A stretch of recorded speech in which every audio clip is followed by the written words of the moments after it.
Hello students, आज हम बात करेंगे डाइस की। डाइस के अंदर आप देखते हो ऊपर 1 2 3 1 से लेकर के 6 तक की नंबर लिखे होते हैं। इसमें आप सतह देखते हो, 6 सतह होती हैं जो कि 1 2 3 4 5 6। ओके, भुजा देखते हो जो आपके कॉर्नर्स हैं, ये इसकी भुजाएं हो गई। ओके, ये पूरी 12 होती हैं और जो शीर्ष हैं या कोने हैं वो आपके 8 होते हैं। अब हम बात करते हैं स्टैंडर्ड डाइस की। जो हमारा स्टैंडर्ड डाइस है उसके अंदर क्या होता है। स्टैंडर्ड डाइस में हम देखते हैं कि 1 से लेकर के 6 की गणना होगी तो स्टैंडर्ड डाइस हो। अब कई कुछ डाइस में तो गणना लिखी होती है, कुछ में डॉट्स बने होते हैं। 1 के लिए 1 डॉट्स, 2 के लिए 2 डॉट्स, 3 के लिए 3 डॉट्स लगे होते हैं। इसमें जो स्टैंडर्ड डाइस है उसमें देखा जाता है कि 1 के सामने 6 होता है, 2 के सामने 5 होता है, 3 के सामने 4 होता है। मतलब है कि आमने सामने के जो सतह हैं उसका योग कितना होगा, टोटल 7 होगा आमने सामने के पृष्ठ का।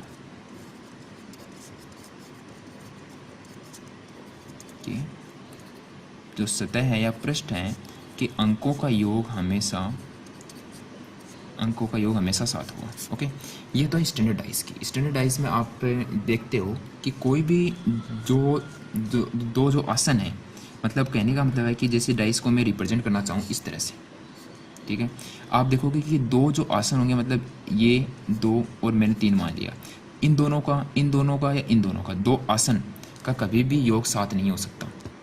जैसा कि मैं लिख चुका हूँ, किन्हीं भी 2 आसन कोणों का योग 7 नहीं होगा। आसन कोण, ये 2 आसन कोण हो गए, ये 2 आसन आसन हो गए, ये 2 आसन हो गए। इन जो पृष्ठ हैं इनका कोण या यहाँ पर होंगे पृष्ठ, आपके पृष्ठ हैं, इसका योग 7 नहीं होगा। जैसे कि मैंने मान लिया कि आपके पास में ये होता कि 5 2 और 6, तो ये बोलते हैं कि मानक ये स्टैंडर्डाइज है या नहीं है। तो हम क्या करते, इस दोनों का योग करते 11 हो रहा है, इन दोनों कर रहे 8 है, इन दोनों का 7 हो गया। इन आसन है, आसन पृष्ठ का अगर 7 हो गया तो मतलब ये स्टैंडर्डाइज नहीं है। इस तरह से आपको निकालना है। अगर आपको पूछा जाए कि ये क्या है, मानक है या नहीं है, मानक पासा है या नहीं है, देखो इसका 10 हो गया, इसका 11 हो गया, इसका 9 हो गया, किसी का भी योग 7 नहीं है, इसका मतलब ये मानक पासा हो गया। ओके, एग्ज़ाम्स में जो क्वेश्चंस आते हैं वो स्टैंडर्डली आप देखोगे कि सिंपल डाइस के ही आएंगे। मानक डाइस अगर सवाल में लिखा हो तो वो तो ईजी है, क्योंकि आप डायरेक्टली कर सकते हो कि 1 तो 6 आएगा, अपोजिट 1 है तो अपोजिट में 6 होगा, 2 होगा तो अपोजिट में 5 होगा, 3 है तो अपोजिट में 4 होगा। लेकिन जो सिंपल डाइस है, जो साधारण डाइस के सवाल ही आते हैं डायरेक्टली एग्ज़ाम्स में, तो यही इंपॉर्टेंट है हमारे लिए, और ऊपर वाला ज़्यादा इंपॉर्टेंट नहीं है। इसमें क्या होगा कि आमने सामने के जो फलक हैं उनका योग 7 हो, ये कभी ज़रूरी नहीं होता है कि 7 से ज़्यादा भी हो सकता है, कम भी हो सकता है। इसके अलावा जो पृष्ठ हैं, जो सतह हैं, उस पर कोई अल्फ़ाबेट हो सकता है, यानी आपका न्यूमेरिकल हो, कोई ज़रूरी नहीं होता है।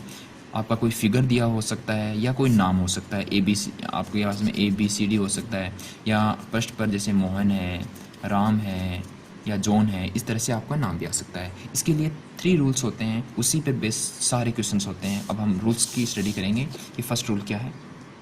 हमारा फर्स्ट रूल है, इसमें हमें 2 आकृति दी गई है, उसके अंदर 2 जो अल्फ़ाबेट्स हैं या 2 साइज हैं या 2 नंबर कुछ भी हैं, वो 2 कॉमन है। जैसे कि इस दोनों में देखें फिगर में, तो 4 4 और 5 5 कॉमन है।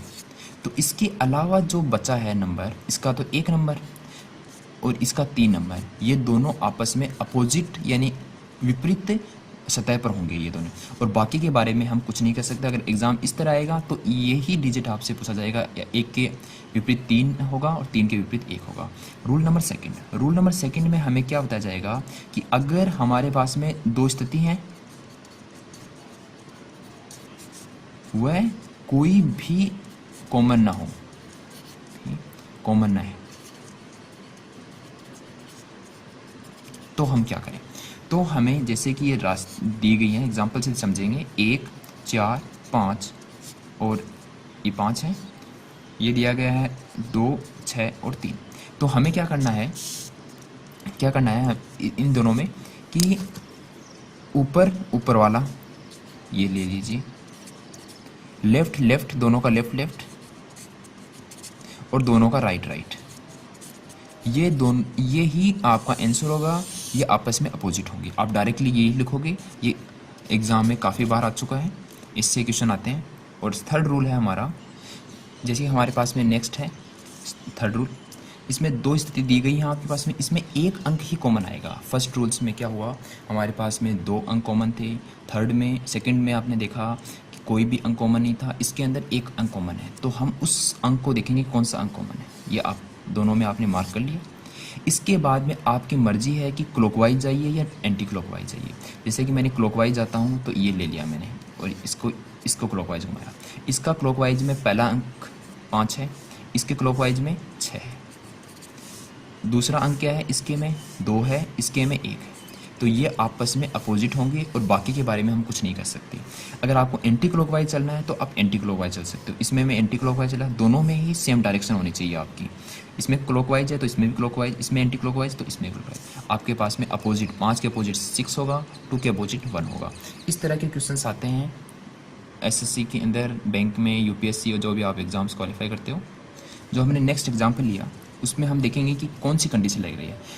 हम देखेंगे कि कॉमन है या नहीं है इसके अंदर। आप देखोगे कॉमन 1 मिल गया आपको, दूसरा कॉमन है या नहीं, दूसरा कॉमन नहीं है, तो हम इसके आप राउंड लगाइए। अब आपको क्लॉकवाइज जाना तो क्लॉकवाइज, नहीं तो मैं क्लॉकवाइज ले रहा हूँ क्यों, क्लॉकवाइज लिया मैंने, इसको भी क्लॉकवाइज लिया। तो येलो और पिंक, फर्स्ट क्या है, येलो और पिंक आपस में अपोजिट सतह पर हैं। दूसरे रेड और इसका ब्लैक हो गया, ये भी क्या हो गया, अपोजिट हो गया। इस तरह से आपका नंबर ही नहीं, कलर भी हो सकता है, अल्फ़ाबेट्स हो सकता है। मैंने अब आप हम देखेंगे कि खुला हुआ जो पासा होता है, डाइस होता है, उसमें कैसे करते हैं। हमें जैसे कि कई एग्जामों में पासा है, डाइस है, उसको खोल कर रख दिया जाता है कि अब बताइए कि इसमें कौन सा अपोजिट होगा। तो हम क्या करते हैं, इसके अंदर जो सबसे लंबी चेन है उसको आप लीजिए कि अब ये इसके अंदर ये भी लंबा हो सकता था। इसमें हम देख रहे हैं कि सबसे लंबा ये है अपने पास, इसको हमने कॉमन ले लिया। इसमें आप भी जानते हो कि कोई भी जो डाइस है उसका जो अपोजिट जो सरफेस है वो कभी भी पास में नहीं हो सकती। ये दोनों कभी भी आप डाइस को वापस कवर करोगे तो ये कभी भी पास में नहीं हो सकते। तो आप एक जो आपका क्वेश्चन है उसके अंदर अगर इसका पूछा गया है कि ए का अपोजिट क्या होगा तो डी तो कभी हो ही नहीं सकता, तो आप इसको डायरेक्टली काट सकते हो। तो हम देखते हैं कि इसका अपोजिट क्या आएगा। तो हम पहले तो इसको कर लीजिए, डी जो लंबी है सबसे उसको इस तरह लिख दीजिए, इसको हम जो इससे जोड़िए, इसको इससे जोड़िए, ये हमेशा अपोजिट होंगे। और जो बाहर निकले होते हैं वो आपस में एक दूसरे के अपोजिट हो जाते हैं। चाहे आप इसको कवर करके देखोगे वापस से तो आपको वही मिलेगा जो मैं यहाँ बता रहा हूँ, डी, ई के, और जो बचा क्या, एफ है और सी, ये सब आपके अपोजिट होंगे। मतलब आपको लंबी चेन लेनी है, एक एक छोड़ करके आपको इसका छोड़ कर इसका ले लो, इसका छोड़ कर इसको ले लो, और जो बाहर निकले हुए हैं वो दोनों अपोजिट होंगे। इस तरह के क्वेश्चन आएंगे आपके पास में। आपको किसी भी क्वेश्चन में अगर प्रॉब्लम है तो हमारे कमेंट बॉक्स में जाकर आप कमेंट कर सकते हो। Thank you.